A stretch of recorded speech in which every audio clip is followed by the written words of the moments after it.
ಎಲ್ರಿಗೂ ನಮಸ್ಕಾರ. ಇವತ್ತು ಮಂಡ್ಯದ ಕೆರಗೋಡಿನಲ್ಲಿ JDS ಮತ್ತು BJP ಕ್ಷುಲ್ಲಕ ರಾಜಕಾರಣ ಮಾಡ್ತಾ ಕಾನೂನನ್ನೇ ಉಲ್ಲಂಘನೆ ಮಾಡಿಕೊಂಡು ಇಲ್ಲದೇವ್ರವ್ರ ಮೇಲೆ ತಪ್ಪನ್ನು ಹೊರಿಸ್ತಾ ಇದ್ದಾರೆ. ಮೂಲತಃವಾಗಿ ಅದು ಸರ್ಕಾರಿ ಜಾಗ, ಅದನ್ನು ಬಸ್ ಸ್ಟ್ಯಾಂಡ್ ಕಟ್ಟಬೇಕು ಅಂತೇಳಿ ನಾನು ನಿರ್ಧರಿಸಿದ್ದೆ.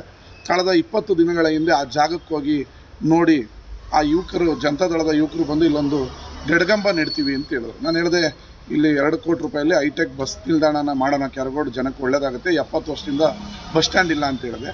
ಅವರು ಅದಕ್ಕೆ ಅಣ್ಣ, ನೀವು ಬಸ್ ಸ್ಟ್ಯಾಂಡ್ ಮಾಡಬೇಕಾದ್ರೆ ನಾವು ಗಡ್ಗಂಬನ ದೇವಸ್ಥಾನ ಮುಂದೆ ನಿಲ್ಲಿಸ್ತಾರಲ್ಲ, ಗಡ್ಗಂಬ ಕಿತ್ತಾಕ್ತೀವಿ, ಬೇರೆ ಕಡೆ ಹಾಕ್ತೀವಿ, ಬಟ್ ಆಗಲಿ ಅಂತ ಹೇಳಿದ್ರು.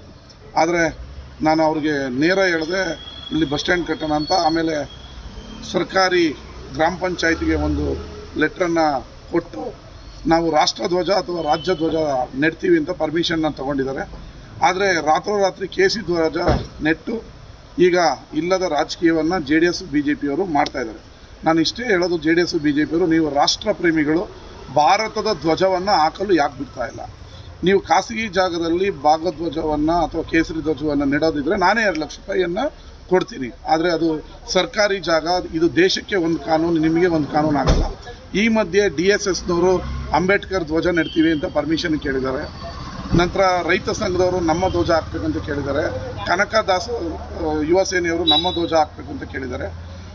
ಅದರಲ್ಲಿ ಪರ್ಮಿಷನ್ನಲ್ಲಿ ರಾಷ್ಟ್ರ ಧ್ವಜ ಹಾಕ್ತೀವಿ ಅಂತ ತಗೊಂಡು ಈಗ ಕೇಸರಿ ಧ್ವಜ ಹಾಕಿ ತಮ್ಮ ಬೇಳೆಯನ್ನು ಬೇಯಿಸ್ಕೊತಿರುವ JDS ಮತ್ತು BJP ಅವರು ತಮ್ಮ ಕ್ಷುಲ್ಲಕ ರಾಜಕಾರಣವನ್ನು ಬಿಟ್ಟು ಶಾಂತಿ ನೆಲೆಸಲು ಕಾಪಾಡಬೇಕು ಅಂತ ಕೇಳ್ಕೊತಾರೆ.